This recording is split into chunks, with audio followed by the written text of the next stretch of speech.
There we go. Okay. Hey, everybody. Welcome to this week's unending saga of the PPP Loan Forgiveness application, Q&A, calculations, et cetera, et cetera. Oh, thank you, Jack, for socially distancing with your mask. I appreciate you doing that. You like it? This is yeah, what it looks happens. really good. This is what happens when business development gets together with our admin. That's crazy that you guys have logo masks. Yeah. Now we're feeling really bad. So, hey, everybody, while you are still joining on and people are ramping on, we've got 54 and it's climbing. I'll remind you, please use the Q&A button, not the chat.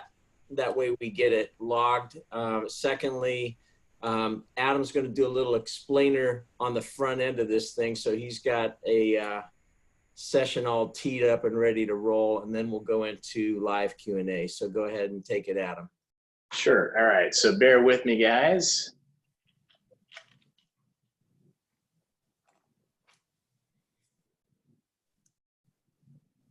All right. So Despicable Me still lives. For those of you guys that have seen my iPad for a while. All right. So we've had a ton of questions around what are all these dang time periods? What is included? What is not included? So hopefully this chicken scratch explains what the loan forgiveness application is actually trying to communicate to you, and what this whole what's incurred, what's paid, all that kind of stuff. So using this example from April to July, which I think just about everybody fits into this model, let's just assume in this case that someone received loan forgiveness right here on April 14th, and then their forgiveness date, hopefully my math worked out right, is on 6/9.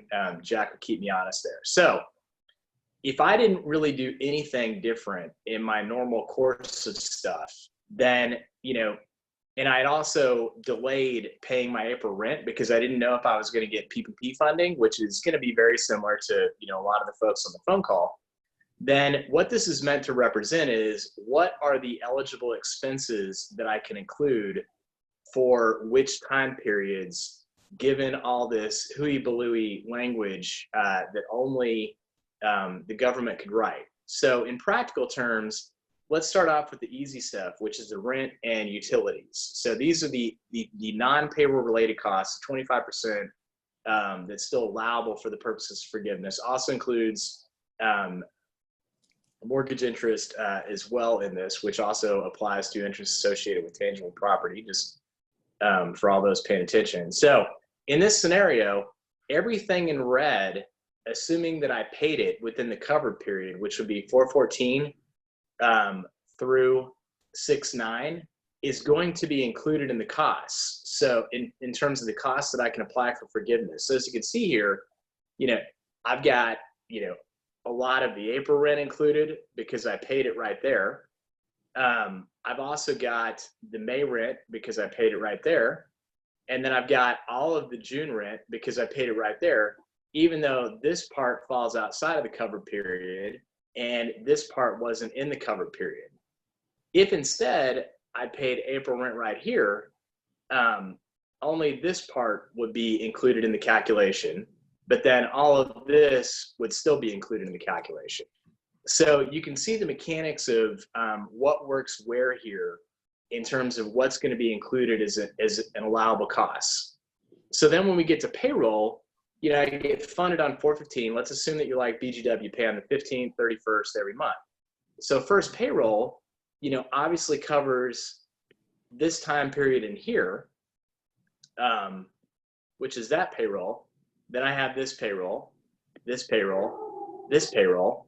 And then I've got this gap period right here up until my forgiveness date that's paid right here. All of these payroll costs are included.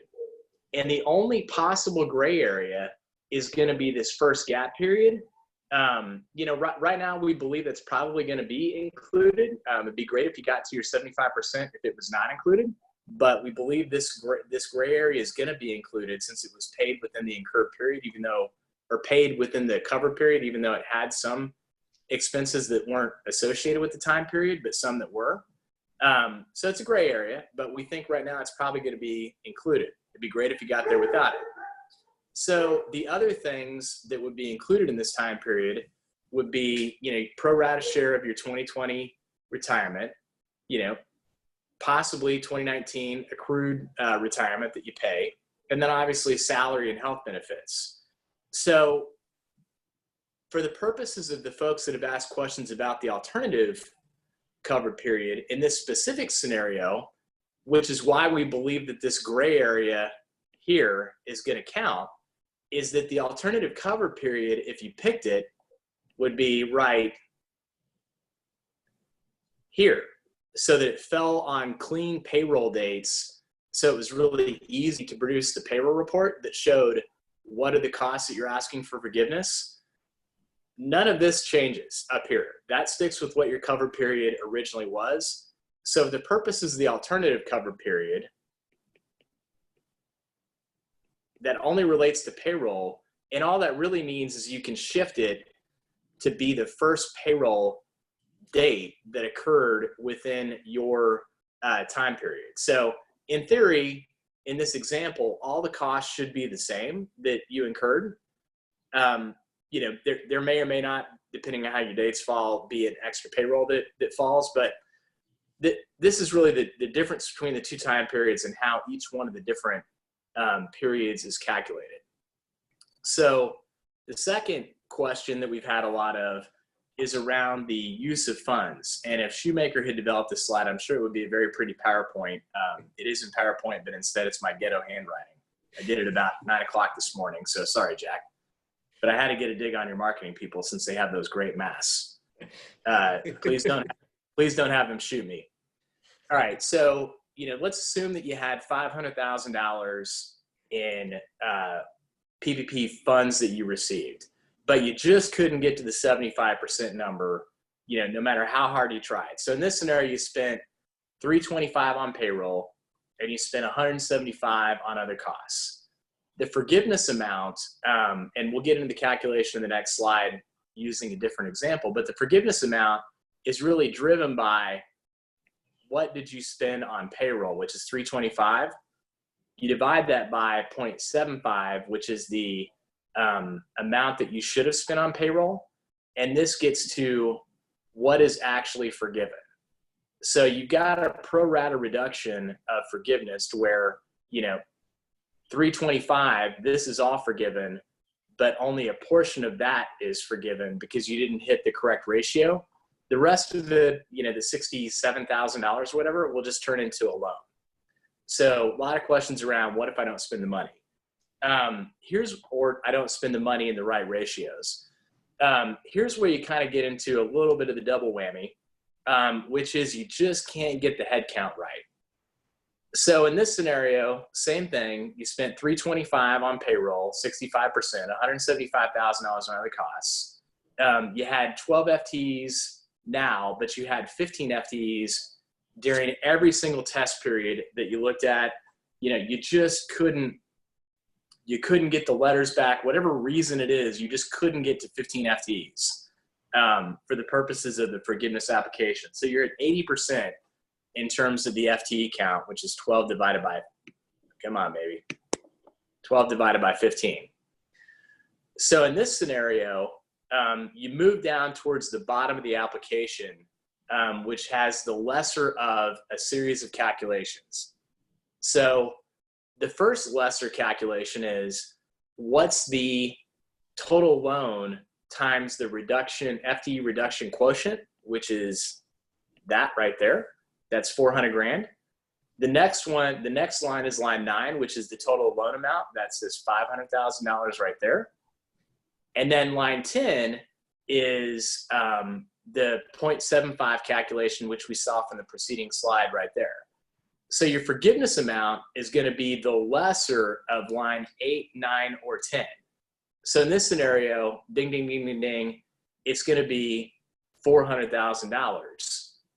So that's how the FTE calculation works. So in this scenario, you know, hey, there's not a huge difference between $433,000 and $400,000. So what we would advise you to do is, man, whatever you got to be doing to keep laser-like on making the offer to people so that you can get your count to 15, even if they don't start, you know, push for that, because obviously 433 is better than 400.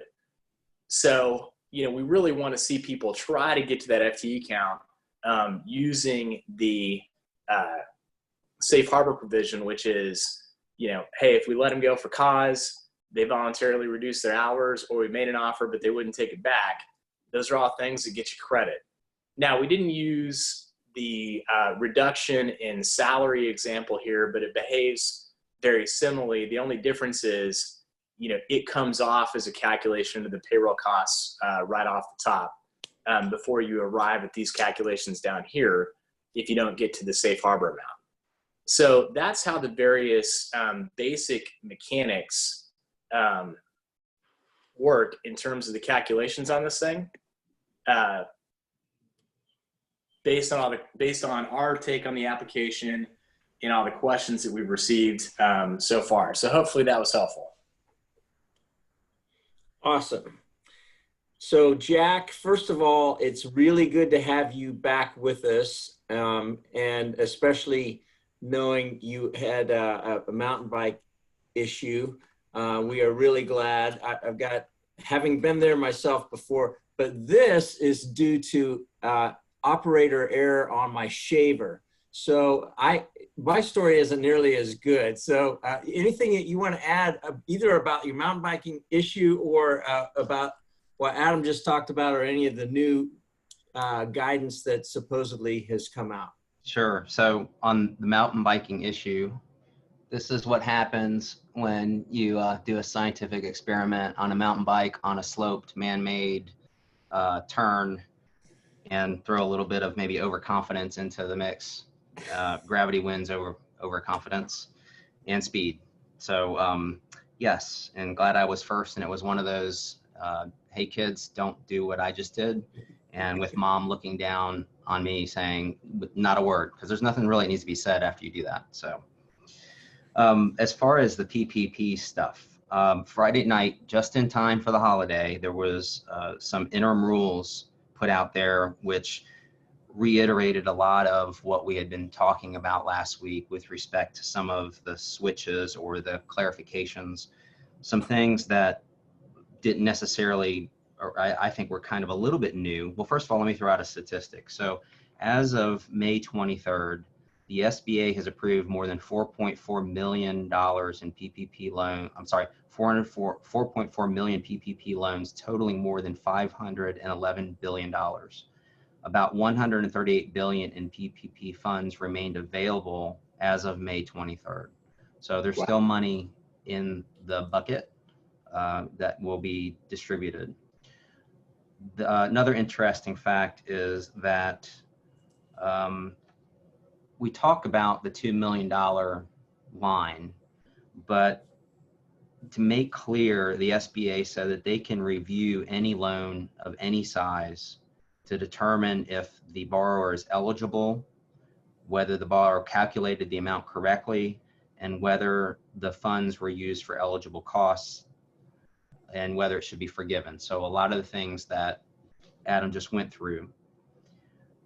With respect to lenders, you know, we haven't necessarily seen, we've seen the forgiveness form, but how are lenders going to react to that, and how are they going to get involved in vetting out and verifying that information? It is my perspective that they are not responsible for the vetting. It is the borrower that puts that, the burden is on them. However, interestingly, in order to bring lenders back into a little bit of the due diligence, there's also clarification that lenders will not be paid their fees for any PPP loans that the SBA deems ineligible, and this includes a 1-year clawback provision on bank fees for those loans. So talks about deeming ineligible, but what happens if the calculations were not correct? What happens if the forgiveness amount wasn't correct? So I think there's going to be further clarification as to that. So we don't know that yet. Another interesting little bit of information is we've been talking about what happens when you as an employer make that offer to that employee and they say thanks but no thanks. And we've said, okay, that if it's documented properly seems to not impact or penalize the employer, the borrower, and we've speculated as to what impact that may have on the employee who is maybe taking unemployment benefits and now has been made an offer, and we're going to assume it's a reasonable offer, so not at a huge pay cut, it's doing the same thing. So basically going back to doing what that person was doing before, and the employee says thanks but no thanks. It now says in this guidance that the borrowers must notify the state unemployment office of an employee's rejected offer within 30 days of that rejection. So now it seems that employers are going to have to take some action in order to kind of balance the fact that employment was offered, it was rejected, so therefore ineligible for unemployment benefits moving forward. So a few little pieces of new information that came out Friday night. Yeah, follow-up question on that, Jack, just not being familiar enough with the rules. So in that particular last scenario, let's assume that I'm making my offers towards the end of my forgiveness period, which, for a lot of people is coming up, the early June is kind of the first mechanics of people that are coming up. So I notify the unemployment office, let's call it kind of first week in July, knowing that the expanded benefits expire July 31st. I think what happens is, do the benefits stop or do they keep paying them if the employee appeals the decision? I guess I'm just wondering that by the time all this plays out, would the employee still have received the expanded benefits or not, just based on the appeals process? I would suspect, again, this is a Jack theory, that they're not going to, once they receive that, they probably are not going to stop immediately. There may be some investigation going on, and then it becomes a matter of has the employee defrauded the government in getting those benefits when they knew they should not have received those benefits. And so even during the appeals process, maybe during the appeals process, they might shut off that spigot. But I think that the gap period between them saying no, and then you have at least 30 days for the employer to say something, to report it. There's 30 days of potential unemployment there. I think that falls upon the employee to deal with. So I just don't see that there is liability on the employer during that gap period or then after. I think the liability falls on the employee, and as to whether or not they continue to get those benefits, I think they would during that 30-day period, or maybe even then after when they're notified. And then, it's okay, maybe a little bit of self-reporting. So it's a great question, because normally you wouldn't receive those benefits until you get to the whole, to the end of that process. In order to, you apply for it, should you get it, then you start getting the benefit. But since it's already in process, yet to be seen what the unemployment office may do with respect to that. Got it. Okay, if you guys are ready to rumble, let's go into questions. So your explainer on the front end, I think, deals with what Mike had sent. And Dave. Yeah. That was the point of it. We have a couple, but I'll read them anyway. Questions, because I thought that covered it. Thank you. But I'll read them just for anybody that came on late, because we've got now 92 people on here, and people were coming on after you started this. So I'll just read the scenario. We received our PPP loan on April 10, which means covered period runs from April 10 to June 4, 56 days. We run payroll twice per month. Our first payroll during the covered period was April 15, which was for payroll incurred during the time period of March 23rd through April 3rd. Last payroll of the covered period will be May 31. So my understanding from the rules published is payroll costs during the covered period are forgivable, whether incurred then or not, so that they would include all four payrolls, April 15, 30, May 15, and May 31. And we can also include any payroll costs incurred after the May 31 payroll. This would cover the time period from May 23rd through June 4, as long as we pay this payroll on June 15. Do you agree? Yeah, we're thinking that it's cash basis on the front end, accrual basis on the back end, as long as it's paid by the next payroll period. And the only gray area is going to be that cash basis on the front end. You know, we think it's probably in, but, you know, they could come out with something later that says, no, you still need to go down to, you know, specific dates of earned, which is contradictory to allowing you to do the alternative payroll cover period for administrative purposes. You know, if you were the government for that alternative period and you were paying 2 weeks in arrears, that would imply that, hey, even if that first payroll was on the, you know, 15th or a couple days after, I really need to wait even 2 more weeks to start my clock. I don't think that was what was intended, but there could be further guidance around that one. Okay. But outside of that, everything you said is what we currently believe. However, the only outstanding question is they could come back and do something about that first payroll. All right, this next one is from Dave. So we've covered Mike and Dave. This one's coming at you. So the first question he already had answered. So I'm going to go into the second one, which is at the top of the form, it asks for employees at time of loan application and time of forgiveness application. On the original application, we put down the number of belly buttons. On the loan application, not FTEs, since there were not clear instructions on this at the time. What should we enter now for employees at the time of forgiveness application? What are the implications of these numbers, since they are do not get used anywhere else in the calculations? So that's the first one. Well, you know, you want to, all that really matters for this purpose is the FTE quotient, which is used to calculate the reduction of any that would occur. So you just want to be real clear that you're using average FTEs during your test period, and then average FTEs in what I have now during my covered period. And then that average FTE from the test period is what you're going to have to be at in terms of the safe harbor amount, however you get there, to maximize your forgiveness number and have a 1 for your FTE reduction quotient, which would mean no reduction. What you put on the application, that's interesting information that they're asking for, but it's irrelevant for the purposes of the calculation. And I think that if the more finite question being asked is, I used belly buttons and now I may have a benefit if I use an FTE count that includes part-time people, and so the generation of the number is a little different.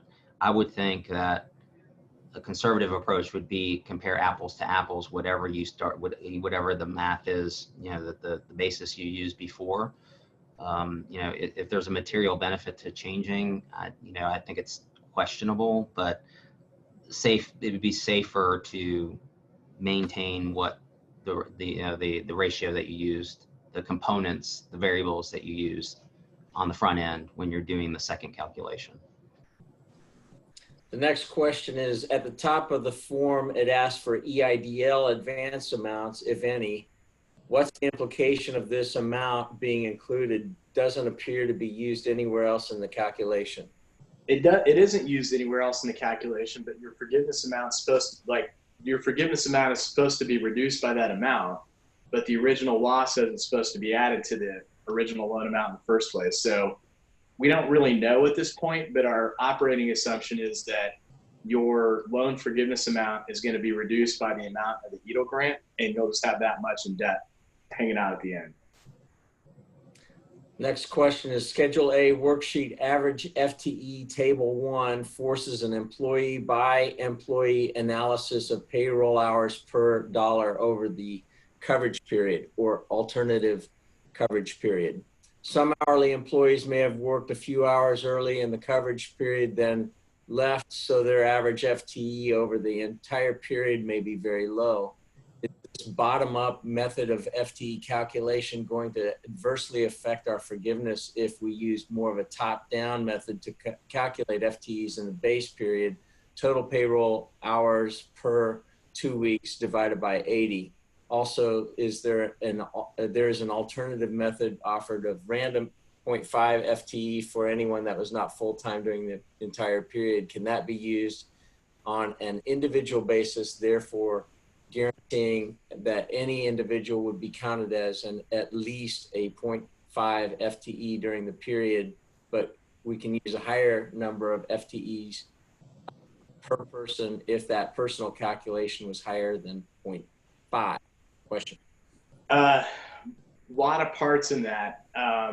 And the answer is, I don't know, but I'm going to speculate. So to the first question, which is, to Jack's point, the key is to be consistent. So if you're looking at your test period and you're going to use the safe harbor 0.5, or you're going to use the hours divided by 80, whatever it is, just be consistent and do the math, and use what, is going to work out as a favorable answer for you. In terms of the safe harbor calculation on a per person basis, I would have actually thought about it the other direction, that if you can use it on a per person basis, it's going to be more helpful in the 0.75 range to bring them down to 0.5 rather than to bring a 0.25 up to a 0.5. But there's no guidance currently on, can you do that on a per person by per person basis versus it's just a generic safe harbor across the board. My gut would tell me that based on how the government does things, it's probably going to be one or the other across the board, but don't take that to the farm.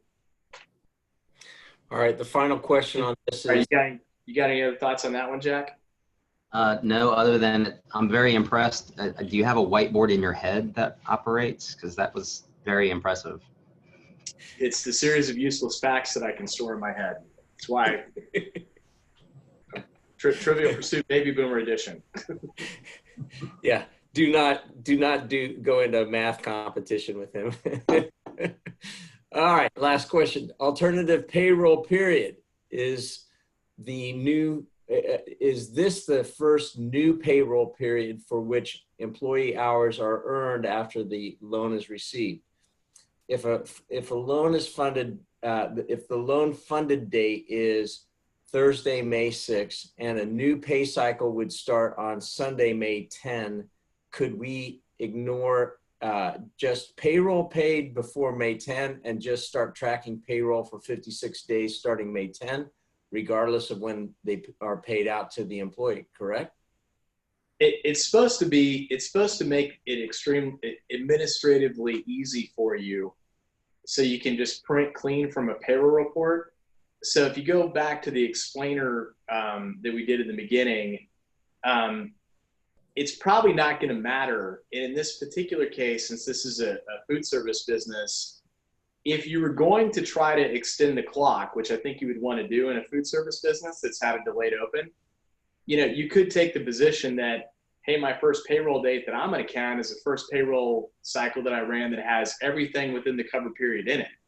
So in that particular case, if I paid 2 weeks in arrears, I had that first payroll, I think on May 6th, but conceivably the first payroll cycle that has the full amount sticking in it would be, 2 weeks later, or the 20th. You could, in theory, I guess, try to start the clock there.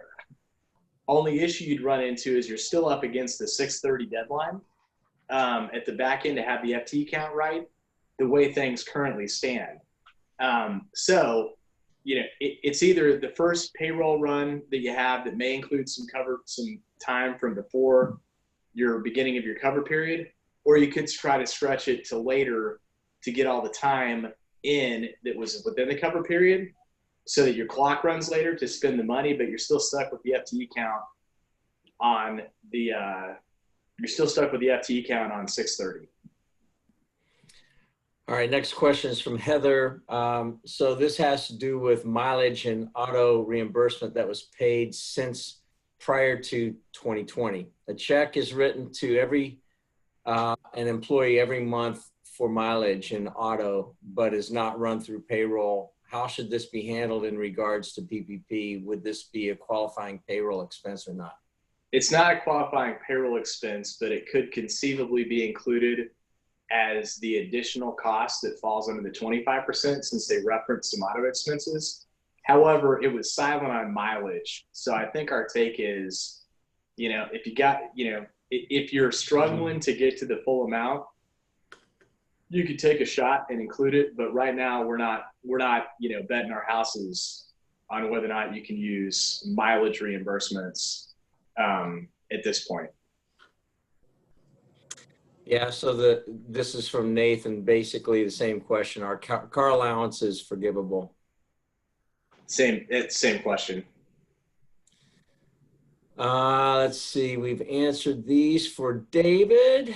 All right, I'm a seasonal employer.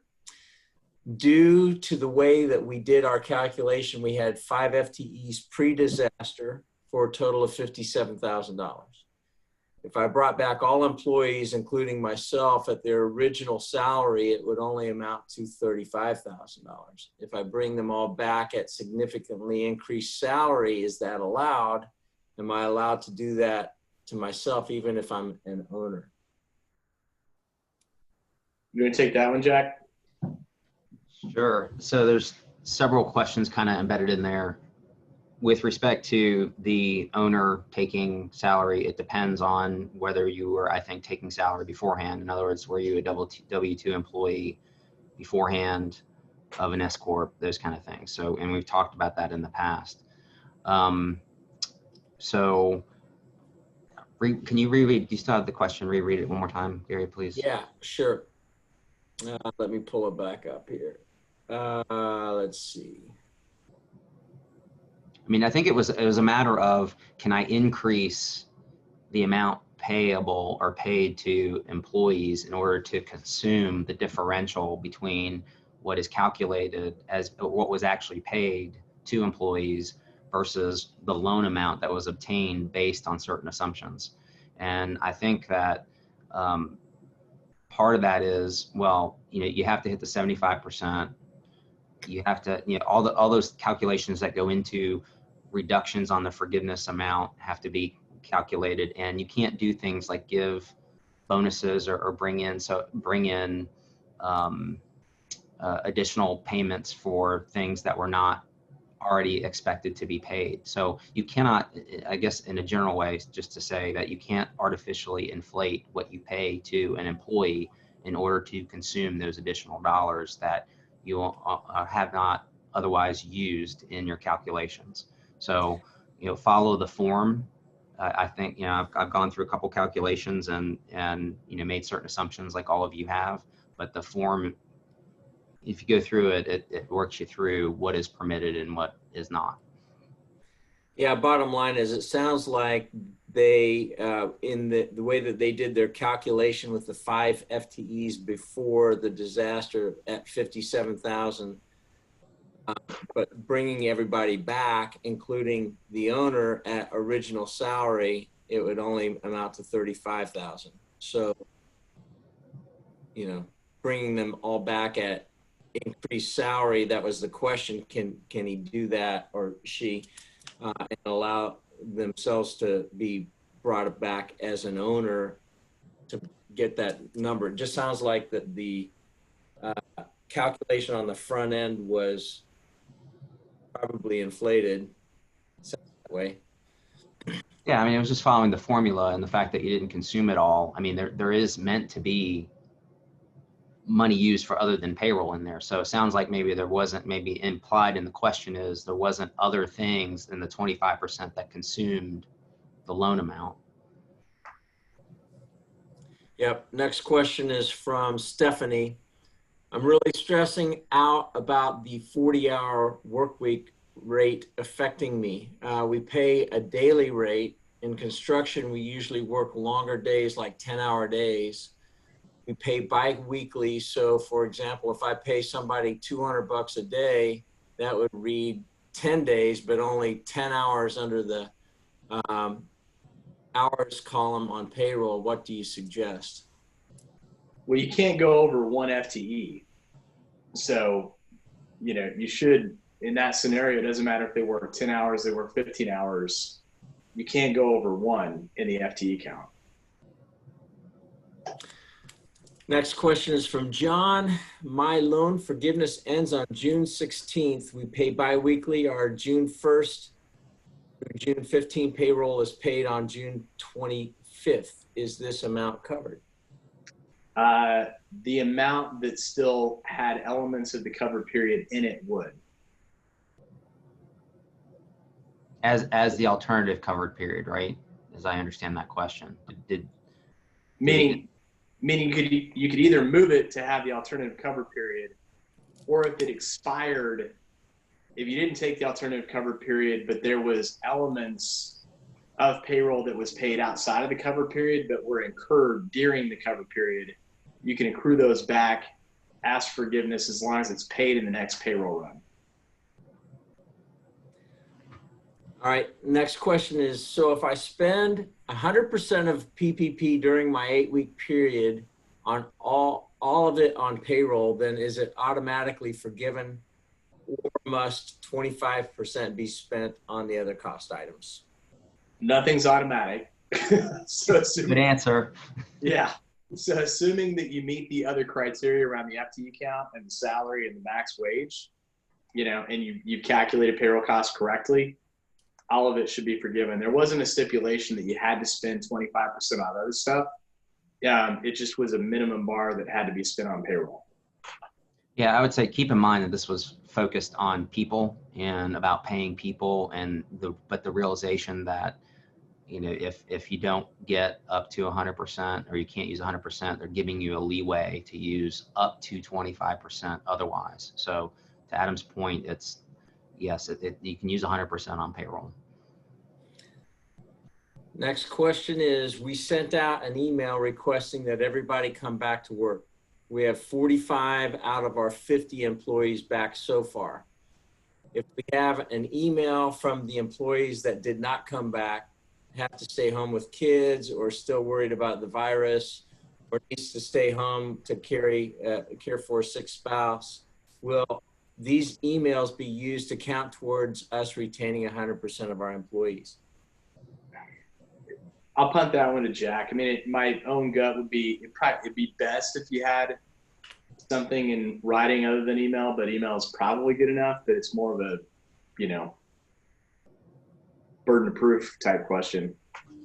Yeah, I just, with the number of people that are in that situation that are not going to come back to work for one reason or another after being offered employment for legitimate or not so legitimate reasons, like in the example, because of being scared of you know, what the situation is at work, having kids to take care of, or concerned about bringing something home to kids, whatever it may be, that I think that emails with some specificity as to the reasons.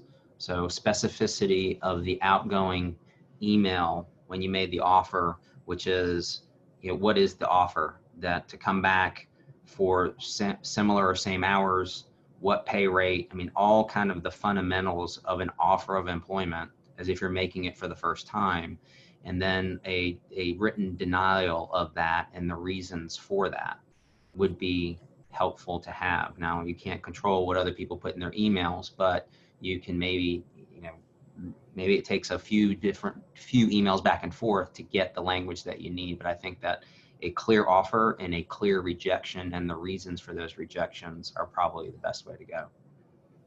Yeah, I think what's interesting about that, if you go back to one of the earlier questions or the earlier explainer that Jack did at the front end regarding the obligation of the employer to notify the state unemployment office within 30 days of rejection, a lot of those scenarios are the person would still be eligible under the current law related to coronavirus, I think, because the can't come back because it's not safe. I mean, that was always a reason that you could appeal in the first place, and then have to take care of family members that are sick because of other government restrictions are in place. I mean, that seems like a case where you would get credit even if you notified them, they'd still receive unemployment benefits. Yeah, and just as a point of clarification, I was looking even on the application for forgiveness on the document page of what you're supposed to submit and then what you're not required to submit but required to maintain. It says that you need to not submit but retain, and all it says is documentation regarding any employee job offers and refusals, firings for cause, voluntary resignations, and written requests by any employee for reductions in work schedule. So that's something too that we didn't really touch on, which is that if there is something that you give an offer and they say, yeah, but I can only come back and work certain hours, you need to keep track of that counter offer to your offer of employment. Good stuff. Next question is, how long before the end of the 8 weeks do I have to rehire? Do they need to show on the last payroll? And if yes, at what capacity? I think our current feeling is that with the current guidance, as long as you either have a accepted offer or rejected offer, that probably counts. What do you think, Jack? I think so. I mean, it's within the time period, and I think that showing them whether you choose the covered period, the alternative covered period, that you show that, okay, that the payment is made for the covered period, even though it's paid afterwards. So yes, it's, again, goes back to the documentation aspects of everything that you need to do, because it could be, even what I just read to you about what is required, there may be more details about that. So just be as detailed as you can in every aspect in anticipation of you having to prove, elements of your loan forgiveness. Next up is for the alternative covered period option. Is it the first payroll period paid after the funding date or the first regular payroll period paid after the funding date? In our case, we had a special commission payroll that we paid shortly after the funding date, but wasn't part of regular payroll. I think, based on the current guidance, I think you have some flexibility on that. However, in this specific scenario, you'd be stuck with whatever date you pick. So if you pick the later date, you probably couldn't include that commission payroll run.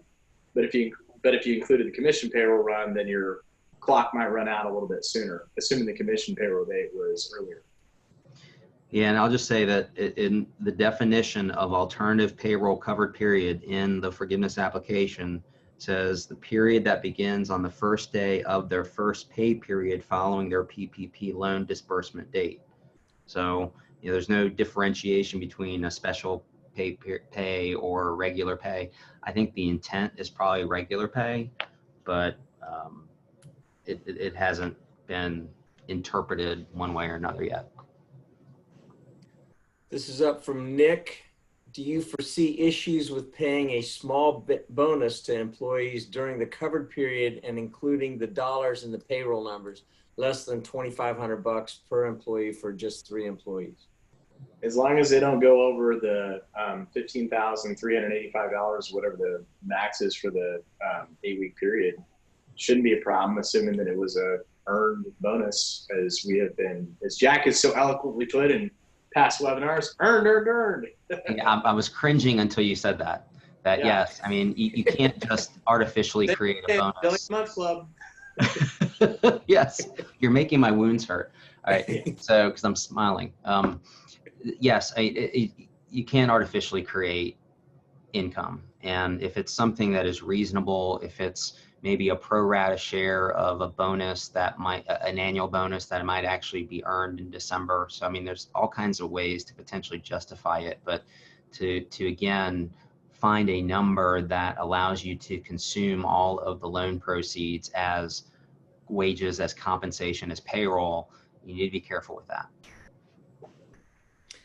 Next one is from Patty. What if someone resigns because they don't want to return to an office and we lose the head count to no fault of our own? We're in staffing, so the clients dictate the return to work policy. There's no way to replicate the head count as it was client directed. Had an employee resign because his college debt payments were being deferred and he wanted to go start a business. Can we count that head count, as they have basically said no? We're documenting unemployment claim on our part. Yeah, I think our general take is, you know, voluntary resignations for whatever reason. You know, I think the guidance might have been specific around, hey, you know, they had to take care of somebody, but you know, generally speaking, I think that we're feeling like voluntary resignations because either someone doesn't feel safe or otherwise had something else going on aren't going to penalize you to the point that you actually, although there's no mechanics to do it on Schedule A, you would count them as one. What are you thinking, Jack? Yeah, and I think that, you know, do you have to, is it required even in the resignation category to re-offer them a job and say, okay, are you sure? And then have that email communication so that you're not penalized for that. Because for a number of reasons. First, you are now, according as of Friday night, required to report those that you make an offer to and they do not accept. And so there's an affirmative obligation for an employer to do that. And then that impacts their unemployment. So the fact that they voluntarily resigned potentially impacts their unemployment benefit. So, you know, they're making a financial decision on their part that maybe they don't quite completely understand. And I'm not suggesting that you as business owners go and say, hey, by the way, you know, you might have a problem with unemployment. I'm not suggesting that at all, but just, you know, they need to understand that may have an impact on their unemployment ability to take unemployment while they're starting this new business because their loans are getting paid. Yeah, and Right. I think Okay. staffing specific, I think the other piece that Patty hit on is what if I've got somebody that is staffed on temporary assignment and that customer, which is using the labor, furloughs them, meaning there's just not a job available because they have a reduction or a cutback. You know, you probably would still have an issue potentially spending the money, but I think you have a decent enough case to count that person as a one. And if for some reason they were shut down because the work environment's not safe, you definitely would have a reason to count that person as a one. So. All right, this is up from Brent. And the question is, what if we don't have any work to do? I understand bringing people back with potentially nothing to do by the end of the forgivable period, but I'll most likely have to relay off half or more of my staff. Will this mess up their unemployment benefits if they come off unemployment for one payroll and then back to unemployment? It doesn't mess up their benefits only to the extent that you then, so in this scenario, you spend all the money and then you relay them off. Assuming that still happens in the month of July, they're still going to get the expanded benefits during that time period. The only potential impact on unemployment benefits would go back to the scenario that Jack and I have been talking about, which is you make the offer and they don't come back, you're supposed to report it. But if you bring them back, you pay them, and they're not actually doing any work, and then you have to lay them back off because you're out of money, that shouldn't present an issue. They just can't collect unemployment at the same time as you're paying them, or at least they're not supposed to. The only other thing that could potentially be helpful is if they pass the extension of time to go from 8 weeks to 24 weeks. That could be helpful in this case, but that's still, you know, nothing's happened with that yet in terms of making through the House and the Senate. Did you have anything else that you would add on that one, Jack? Yeah, I would say that a perspective or way of thinking about this is kind of like alternative funding sources. So if the purpose of all of this is to put money in people's pockets to get through this period of time, two main ways have been either by terminations and then going on kind of the unemployment payroll essentially and getting paid that way, or staying on your business payroll and not having that burden be put on the business owner, but subsidizing that.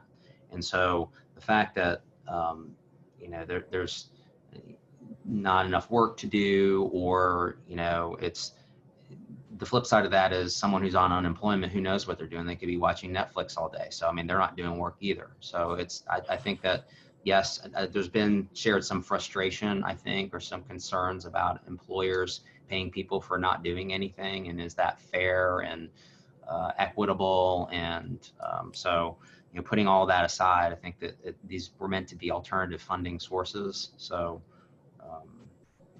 to get money in people's pockets. I've got a couple cut and dried questions here for you. First one is from Kurt. Are general payments to partners included in forgivable wages? I've heard people say they are, but I don't read that in the regs anywhere. Yeah, general payments, like any self-employment income up to the statutory limits paid to partners is going to be included. It's going to be included under the owner section. It wasn't clear, but that's, given everything else, that's what we believe. Next one is from Neil. Are payroll taxes included in PPP calculation? The portion that the employee pays, not the portion that the employer pays, unless you're counting state unemployment tax and payroll tax, in which case that's included. Okay. Next question. This is from Judy. What if an employee quit his job in early April, even though we were an essential business and we're still wanting to employ him at his full wages? If we have not yet notified unemployment about his or her quitting the job, does that mean his unemployment benefits will be granted in that we did not notify them within 30 days? We typically get a request from unemployment asking to explain the reason for the employee's departure, but we have not received anything yet relative to this particular employee. You gonna take that one, Jack? Sure. So I have not seen anything that modifies the general rules of unemployment reporting. And so I think what is happening is there's just a backlog of stuff. So rather than them following their normal process of asking, they are now requiring you, the feds are requiring you as part of this to report, and employers have an affirmative obligation to report within 30 days. Now this scenario is a little bit different in that, okay, the back and forth as to not having reported unemployment, what I don't think the question stated was, does that mean that he was still on payroll? Was he still getting paid? And, is that going to be sought to be compensated or forgiven in the loan package forgiveness? And so I think it depends on, again, you can't double dip, and you may be a little bit out of luck if you haven't reported the unemployment properly yet for the period of time that you haven't reported. So I don't know if there's a grace period, like you say now, can it go back 30 days? Again, the exceptions haven't been refined to my knowledge. So I think that you follow the general rules that, if it hasn't been done properly, hasn't been reported properly, then is it a potential complete loss or a partial loss under these circumstances? And I don't have the answer to that. So this is a math question for Adam, and Jackie can chime in if you're up for it. But we had anywhere between 48 to 53 employees on the payrolls that were submitted for the PPP. Are we supposed to average these to get the FTE count in order to get 100%? The instructions are pretty specific that you're looking at specific test periods. So doesn't necessarily matter what you put on the application for the forgiveness piece, you're going to go back and look at specific test periods and use the averages of those periods relative to your average now. Next up is from Joe. Hey, Joe, if you hire a new FTE before June 30th, but don't pay them during the 56-day loan forgiveness period, can that satisfy the belly button count that was on your original app? You would think it would. I mean, that's not really any different than if somebody came back but you hadn't paid them yet. You know, the only caveat would be, you know, there probably should be a legitimate job opening in a job position sitting beneath that versus, you know, the newly created position called, you know, Jack's Bagman. And you may want to consider just, and again, don't know if this fixes the problem, but, you know, if try to hire before June 30th, maybe June 29th, and then pay for 2 days. So you're within, you know, that period of time. So, you know, just don't wait until literally the 11th hour to do certain things, just to show that you're in the money, literally and figuratively. Good advice. All right, this is from David. Payroll dollars on Schedule A and the worksheet are just compensation to employee and no other employer taxes, et cetera, correct? Plus health benefits if applicable. Off the top of my head, I think Schedule A was, I mean, total payroll costs includes gross wages plus health plus retirement plus state unemployment. On Schedule A itself, on a per employee basis, I'm pretty sure that was meant just to be wages specifically, because it references the 15,385 number, but the 15,385 number is only wages. It's not the other costs. And it looks like Jack is busily referencing the application form, and he can confirm my BS or not. I'm looking for it. You got the next question, you can come back. Well, Yeah. he's looking. We're gonna, and then we'll come back to that. So, any updates on PPP eligibility for 501c6 organizations and Chamber of Commerce organization? I would have thought that I would have thought that they were eligible just as any other not-for-profit. That is a good question. I have not followed that, but there was a distinction between C3s and C6s made very early on, but quite candidly, I haven't followed that, but I can look, add that to my to-do list for next time. Yeah, the only thing that I could think of that might be a restriction on that is it, you know, probably would depend on the sources of funding. So if you receive some government funding, that may be a barrier.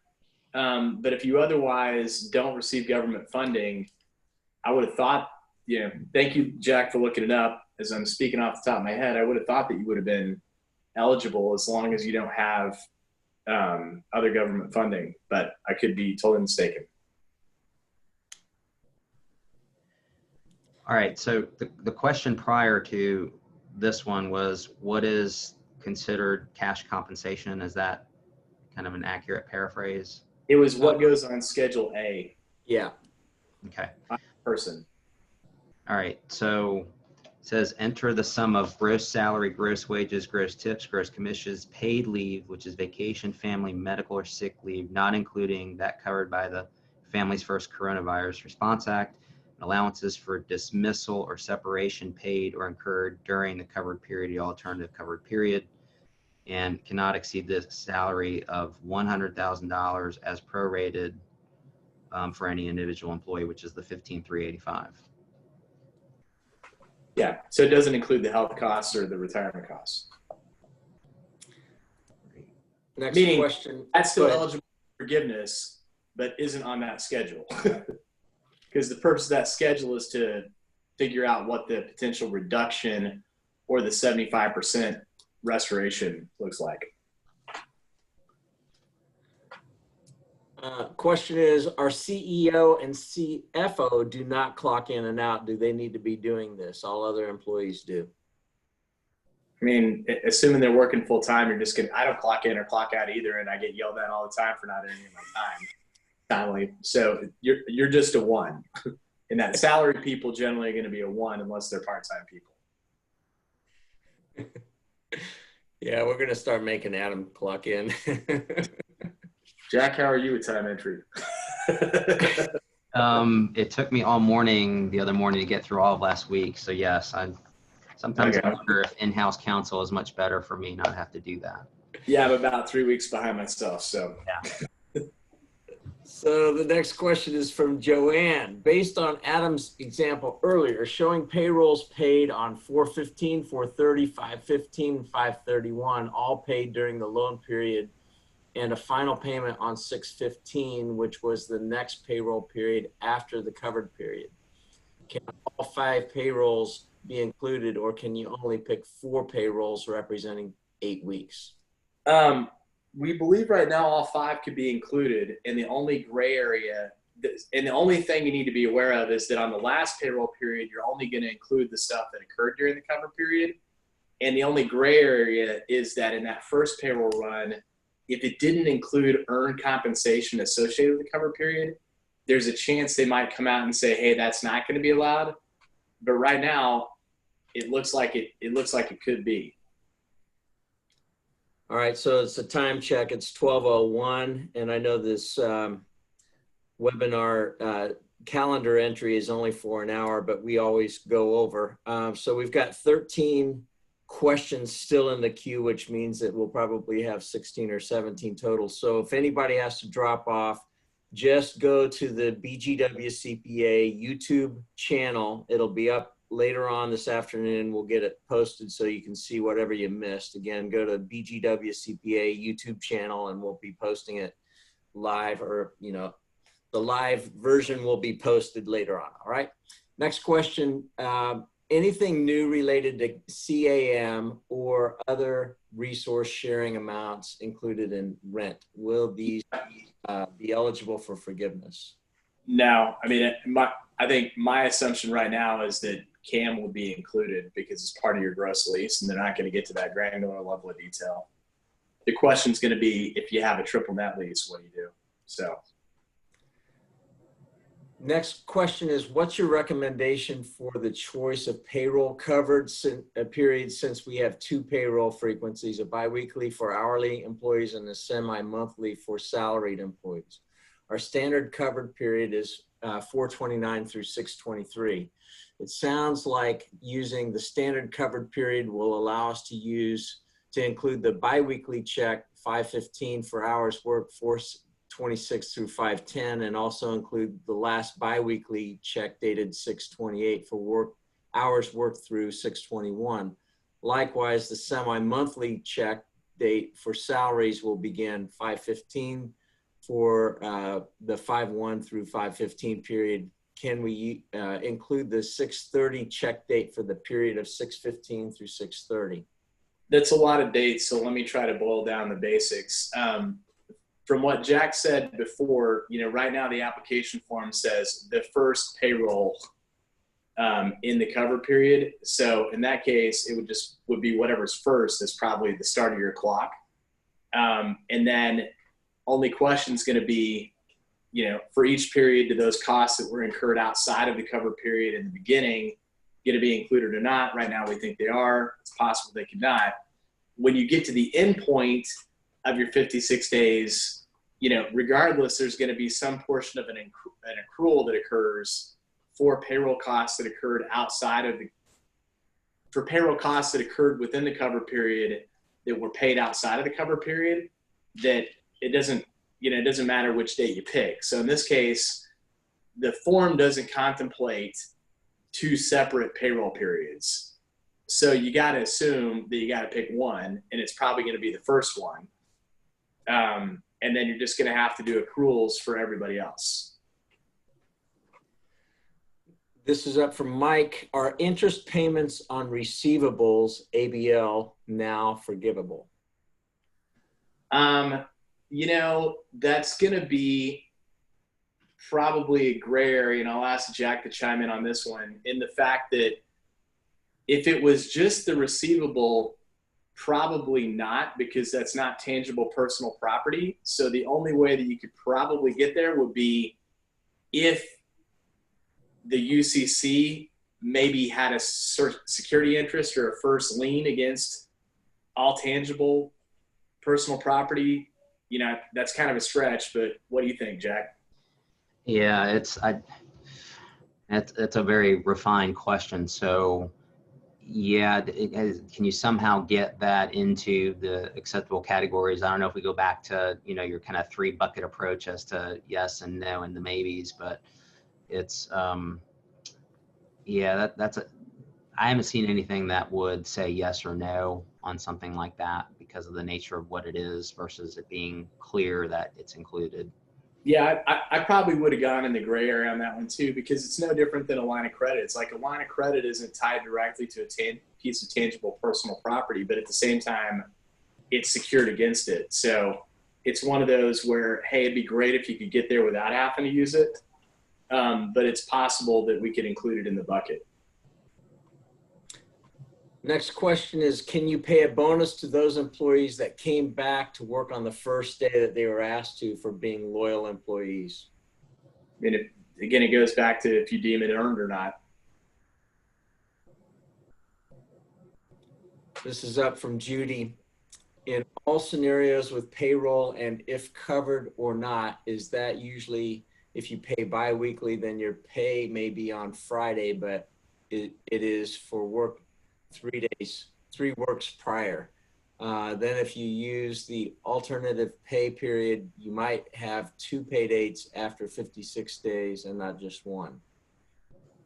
Yeah, I think the only issue that you get into that specific scenario is that if you had 2 pay dates, 2 payrolls that covered time in the covered period, that's going to be sticky because right now the form just says the next payroll. So just like it says next payroll on the front side, it says next payroll on the back side.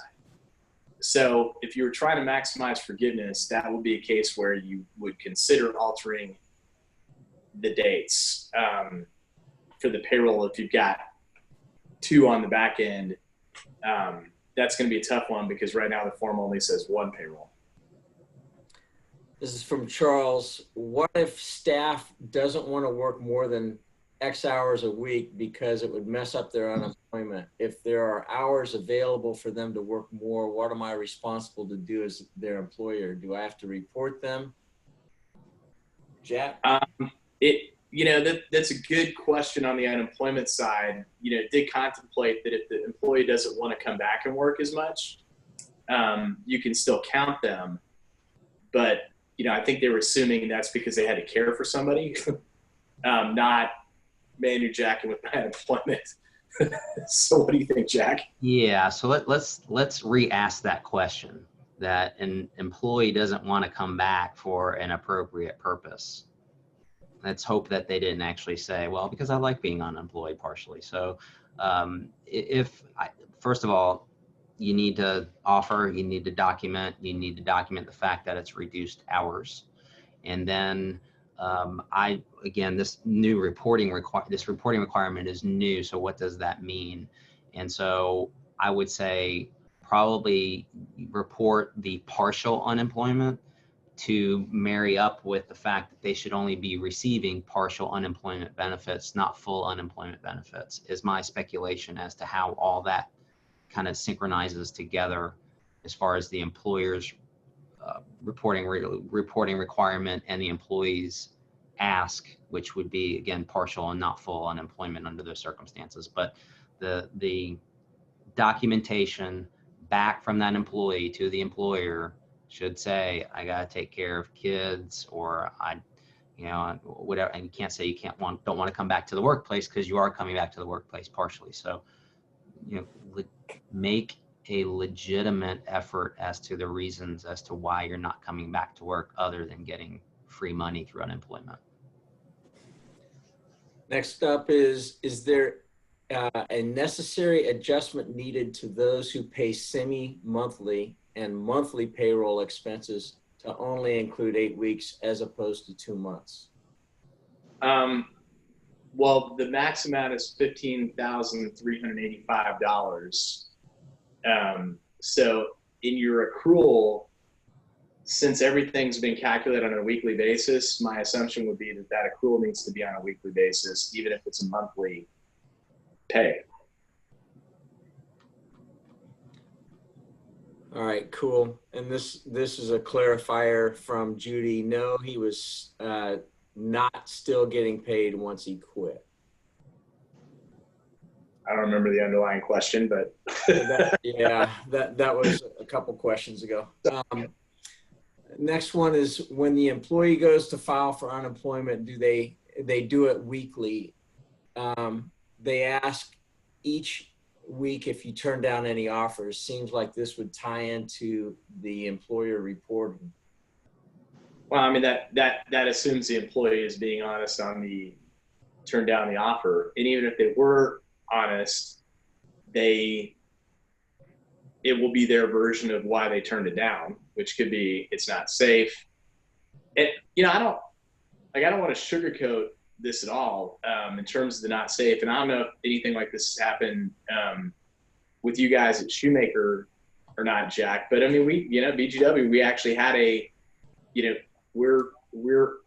our office is available by appointment only with some safety precautions. And some people are still fairly concerned about coming in that otherwise, reception area type positions that would otherwise need to be there for this specific purpose that are generally concerned about coming in. So I don't want to discount, people feeling safe or not, even if you think it's safe. Like, safe is in me, not really you, I think, at this point.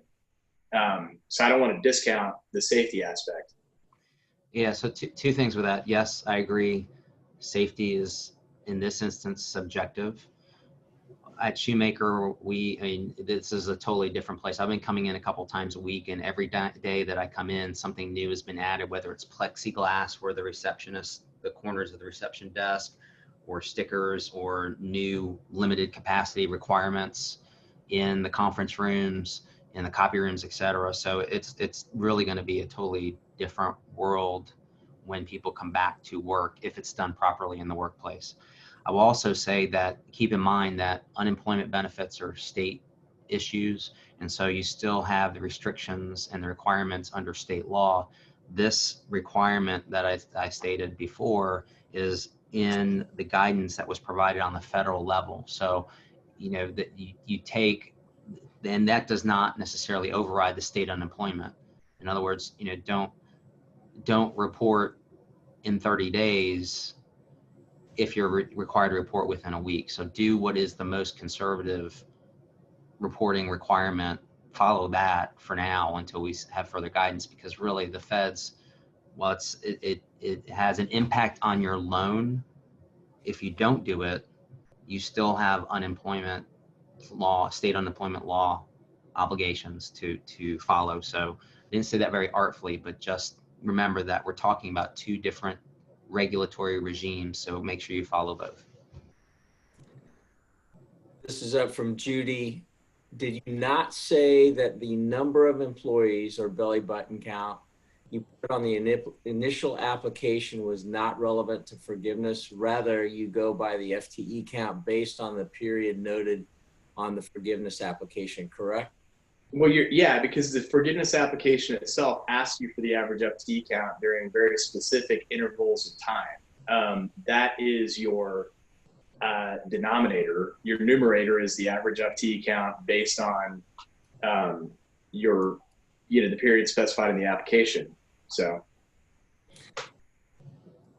Next question is, we had employees come back on Thursday, April 23rd. We paid our bi-monthly payroll for April 16 through April 30th on May 10. The main question is, I had an employee ask why he did not get an unemployment check or partial unemployment check for that first week, since they only worked 2 days and were paid $200 per day, $400 for the 2 days. Well, so separate state unemployment versus the expanded benefits. For state unemployment purposes, I don't know what it's like. $70 a week or something is, once you earn up to the equivalent, like that's the minimum that you can earn before I think impacting your state unemployment benefits, up to, so like the max you can earn is $420 during the week. So if this person exceeded $420 in the week, even if it was part-time, it would not be surprising to me that they did not receive a state unemployment benefit. So the only question would be the expanded benefit from the federal side. I can't speak to that other than they were just, they're trying to piggyback off the state system. So if the state system said, hey, you're ineligible because of what you earned, I could see a mistake happening in the very beginning. Yeah, and so basically it was $400, and if the state is 420, it's $20. Yeah. Difference. Yeah, it sounds like there may be a timing issue there too, because was there a termination for 2 days and then a rehire that, or is it that this particular employer is only paying for what gets reimbursed? So, was there a continuity of employment? So I think there's an assumption that there was a short period of time of unemployment. It was just a matter of the numbers not maybe matching up. So, there's that issue too. So this is a safe harbor provision question. If the end of our 8 weeks is June 14, can we rehire somebody on June 29th and still be under the safe harbor provision? The way it reads now, we think so. But I think that's one of those gray areas that there may be additional guidance about. What do you think, Jack? I think that's accurate. I think there's going to be either initial guidance on the SBA regulatory side of things, or perhaps the new statutes or acts that are being floated around in the Senate and the House may address those as well. Okay,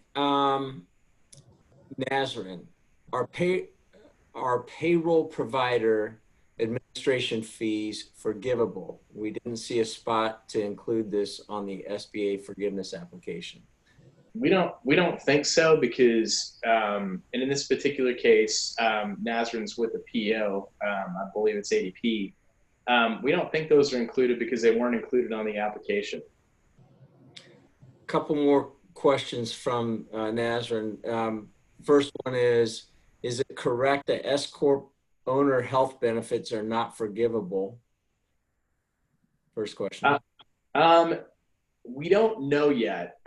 We would think that they will be, but right now there's just a separate reporting piece for the owner, for owner salary. The only without the health benefits, the only reason that we could think of why they would exclude them is because they're you're already getting a deduction for paying them. But then again, you're not supposed to get a deduction right now as it stands for anything that you're getting forgiveness on anyway. So we think that ultimately that won't come around to have them be forgivable, but stay tuned. On that same note, if we typically reimburse employees for a portion of their cell phone bills, can we include this on PPP forgiveness calculation as part of the utility or non-payroll portion of forgiveness? Kind of go back to what Jack said quite a few times in other webinars. If you had a pattern of doing that prior to pandemic, then yeah, if it's something that got instituted as an emergency procedure, possibly, but maybe not. The last question from Nazrin is, if an employee gets paid over the 4167 amount, 100,000 divided by 24 for a single bi-monthly payroll because of commissions, but less than that for other payrolls, and the total amount is at or under the 15,385 maximum per individual for the covered period, is that okay? You're only reporting up to 15,385, so you would think that would be okay. Okay, David,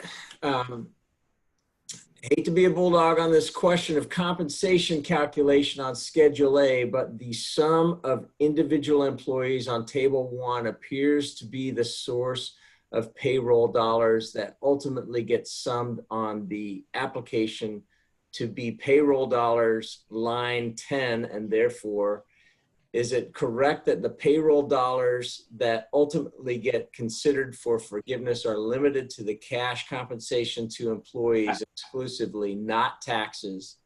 Not saying how any of other amounts make it onto the payroll forgiveness amounts. Can't speak to the specifics of the schedule right now because I don't have it in front of me, but it's gross wages plus SUTA, plus health, plus retirement, period, are payroll costs. And I believe that's even included in the instructions on the form, even if that doesn't appear directly on Schedule A. From Neil, is the line of credit interest included?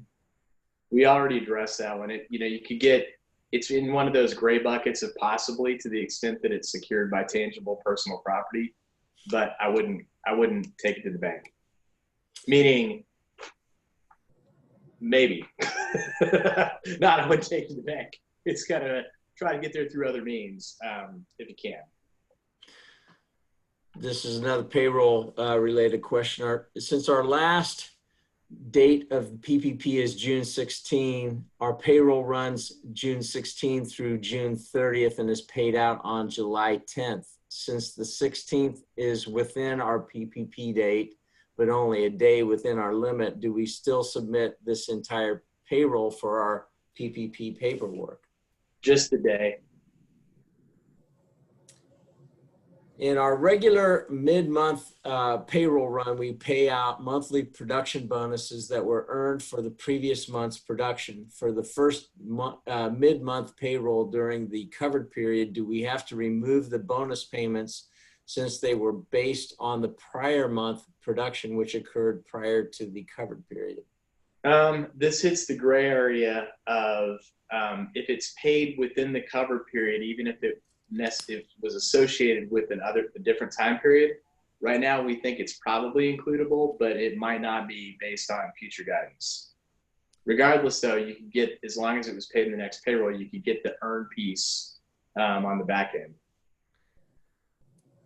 Okay, next question. One of our employees told us that their employment check stopped as soon as they returned to work. We did not alert the unemployment agency, so how did they know that they were back to work? Does our payroll company turn in reports to the unemployment agency? And finally, do we need to let the unemployment agency when each employee returns, or is that up to the employee to be honest with the agency? I can't speak to how the unemployment office knew one way or the other. Jack, you want to hit the rest of it? Yeah, I mean, I would agree that it's, different computer systems talking to each other in this day of electronic commerce. Who knows how that happened? And the other part of the question was that came back on, I'm sorry, it popped out. Oh, sorry. Sorry. I'll bring it back. There you go.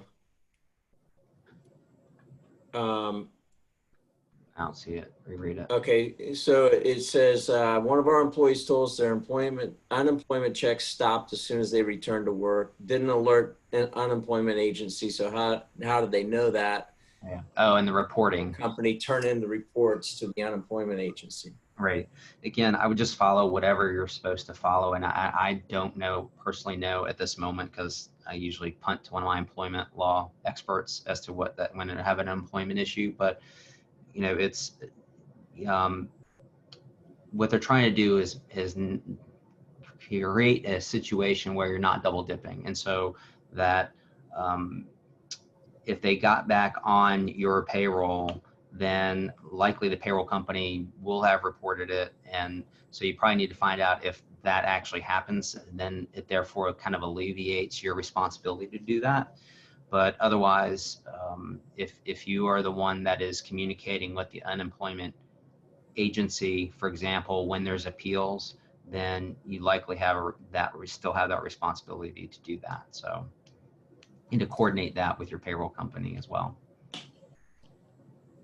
Next up is I have people telling me both ways, so I want to clarify this. The payroll and everything forgiven, is this deductible on our P&L also? I was thinking that we do not get to expense what is forgiven, but my CFO is saying we do. Your CFO is currently wrong. Yeah, I think CFO is right.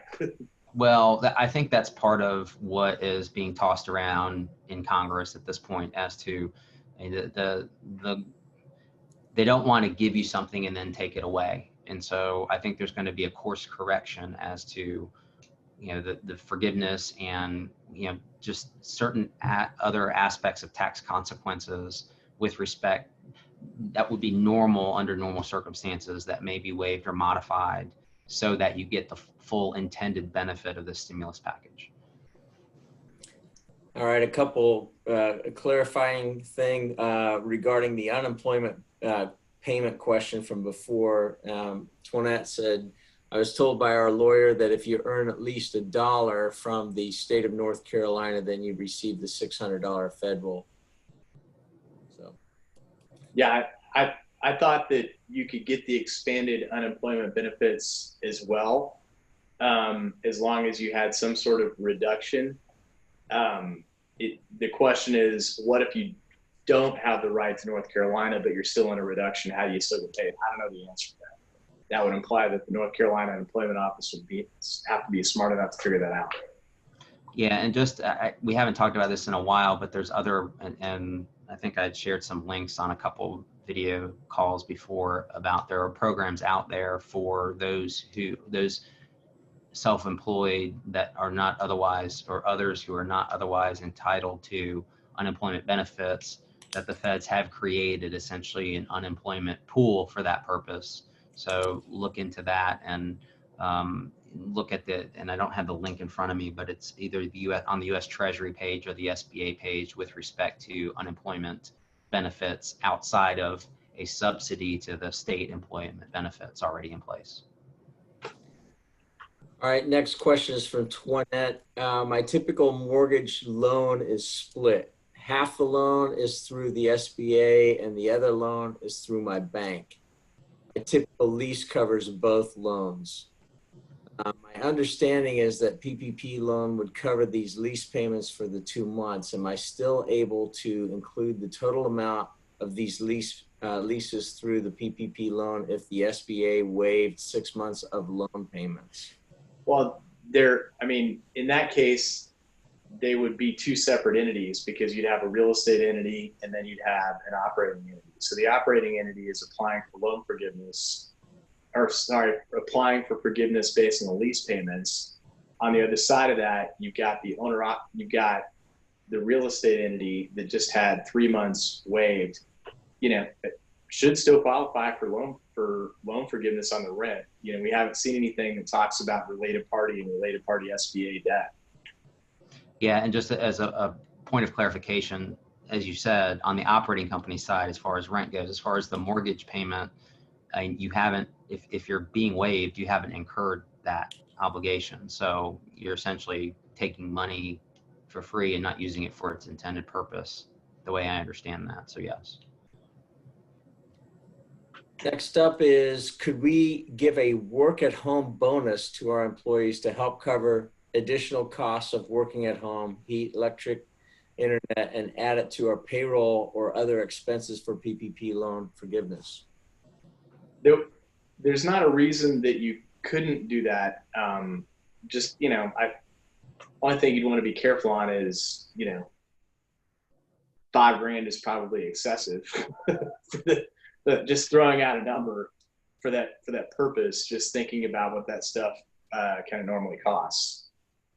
Yeah, I think it's funny. I think about that as I consume paper and ink on my printer at home, as to, is that compensable? But be careful with the amounts. I think that there will be some guidance, hopefully, about what that means, because of it's kind of one of those things that we see the guidance that continues to evolve, and it's kind of common sense stuff, I think, like this, but it's just that the people putting this stuff together just don't have enough time, enough hours in the day to deal with every single rabbit hole that needs to be addressed, and I think eventually will be addressed. So I think that this falls in that category that we hopefully will get more guidance on the splitting of the hairs as to and to match up the benefit to our new reality that a lot of us are working at home and consuming our personal assets and other things that normally would be provided to us in a work environment.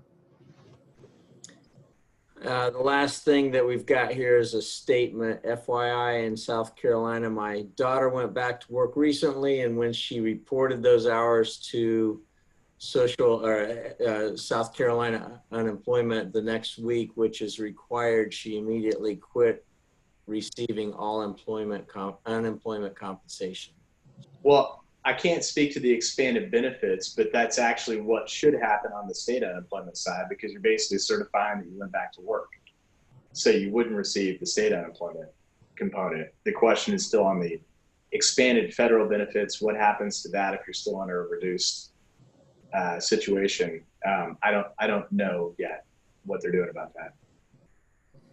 All right, it looks like we have rattled through at least 50 plus questions. So thanks to both of you guys. And, you know, Jack, I'm sorry that you had that mountain bike accident, but it has not impaired your mental faculties at all. So thank you. And I'm glad you're safe.